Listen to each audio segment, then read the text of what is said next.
Dinkelberg is not the man he appears to be. He is a psychopath, a sadist. He is a monster hidden underneath the facade of the nicest man to ever live. Now, I'm not saying that he is a cold-blooded killer or that he skinned his dog alive, but he does show signs of psychopathy. I will be providing you with the evidence. What you make of this evidence is your decision. Join me as I welcome you to a journey inside the mind of a psychopath. We must first start off by investigating Mr. Turner.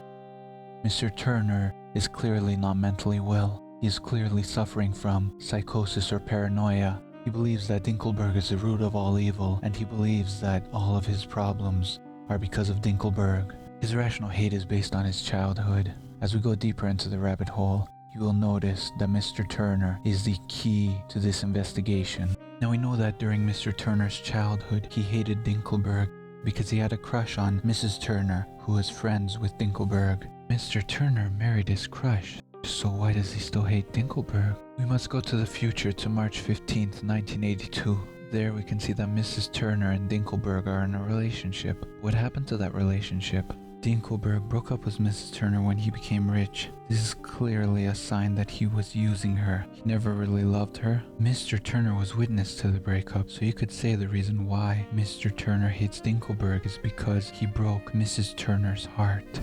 But no rational man would blame someone for all of their problems, even those out of anyone's control. This moment may be the cause of Mr. Turner's hatred, but it is not the reason for his irrationality.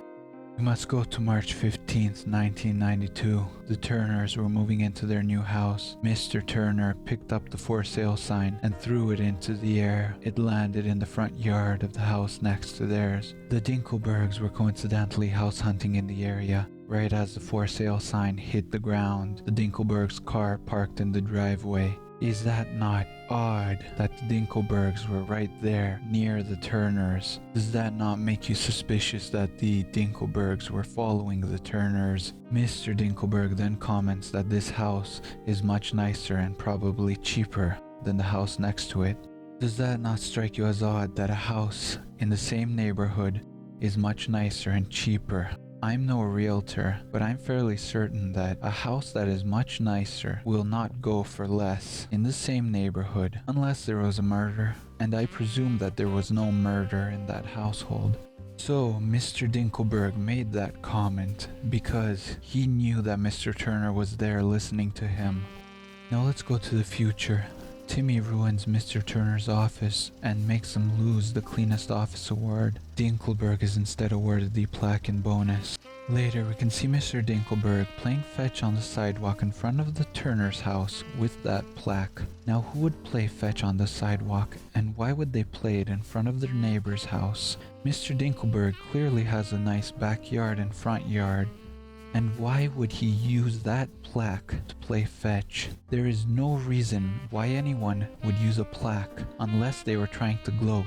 That plaque could damage the teeth of his dog. That plaque is not a toy, but he decided to use it. He decided to show Mr. Turner that this is just a useless dog toy. The Dinkelbergs are invited to play charades with the Turners. We learn that Mr. Turner is a world champion charades player. Mr. Turner loses his charades trophies, and Dinkelberg decides to melt them into a toilet seat. Now tell me, if he was so nice, why would he melt these prized possessions into a toilet seat? A nice person would say, no, you keep them. I don't want to take your prized possessions away. But he decides to melt it into a toilet seat and gloat in front of Mr. Turner.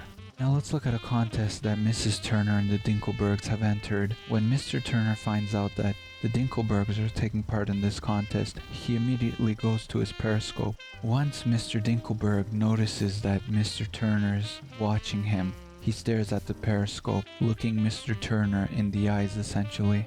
As he stares, he runs to his pool and dives into it, splashing water on his lawn. Vegetation grows at an enormous rate. He goes right in front, pulls the vegetation away, and stares right at that periscope with his dead stare and smile. This is clearly a sign of gloating. I have shown that he was gloating multiple times. No nice person would gloat and show off their achievements. A nice person would be humble, would they not? And this is not the end of Mr. Dinkelberg's gloating, for he has gloated more times in the future. As you can see, Mr. Turner is using his homemade lawnmower, which blows up in his face. Mr. Dinkelberg is coincidentally mowing his lawn. He starts from the middle of the lawn and gets to a bush. Hedge trimmers come out of his lawnmower. Now, what design did they cut that bush into? A lion? Maybe another animal? Maybe it just rounded out the edges? No, the design it cut was Dinkelberg. Yes, Dinkelberg was narcissistic enough to have someone program this lawnmower to cut a hedge in the shape of him. Why would someone do that? A humble individual would never do such a thing. Why did he decide to choose that design? Maybe it was because he wanted Mr. Turner to always see Mr. Dinkelberg when looking at Mr. Dinkelberg's lawn. Maybe he just wanted to show off. Now let's look at the barbecue. Mr. Dinkelberg has a barbecue that can kill a live animal and make steaks out of it in the matter of seconds. Mr. Dinkelberg clearly has no sense of right and wrong.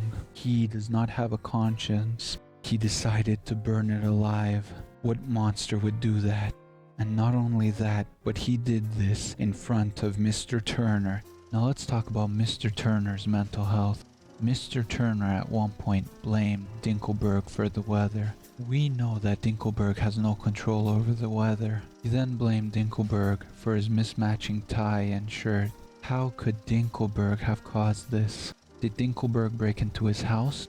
And then when he wanted to pour milk, there was no milk. He blamed Dinkelberg for this too. He starts chainsawing a bagel.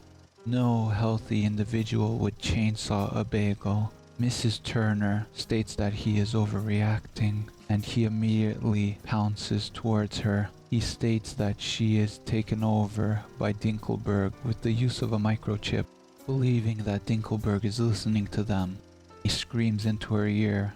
He then goes to Timmy's room, which is now outfitted with surveillance equipment.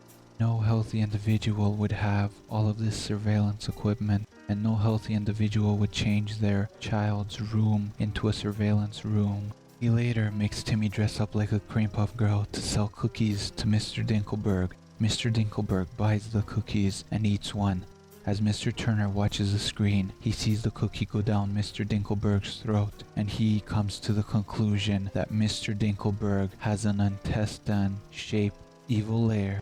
The average person would not come to that conclusion. They would realize that someone ate a cookie, but Mr. Turner has a skewed point of view. As the day goes on, Mr. Turner breaks into Mr. Dinkelberg's house, and his suspicions are found to be correct. Mr. Dinkelberg is really evil. Mr. Dinkelberg tells him how he was the one who did all those things that Mr. Turner blamed them for. Later on, he tells Timmy that he was just trying to be nice. But what nice person would torture someone? Mr. Turner is mentally disordered, and Mr. Dinkelberg is feeding this disorder. He is feeding these skewed thoughts. He could have paid for Mr. Turner's therapy, but he didn't. It could have been easier for him to just go and speak to Mrs. Turner and tell her about how he is willing to pay for all of the therapy sessions to help Mr. Turner, but instead he spends much of his time and money to create an evil lair.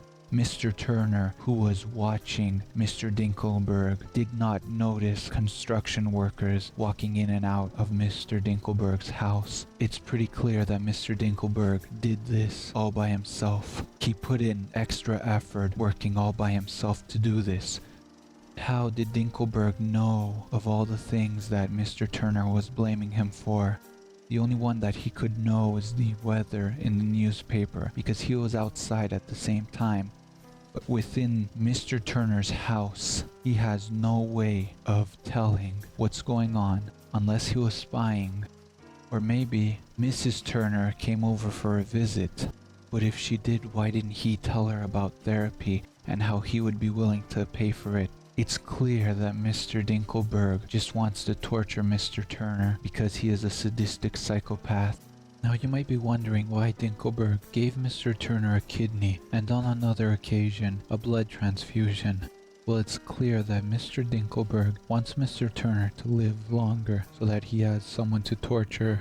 And wouldn't you think that it's pretty torturous to have your nemesis's kidney inside you? Would that not drive you mad? I have provided you with the evidence. It is time for you to make your decision.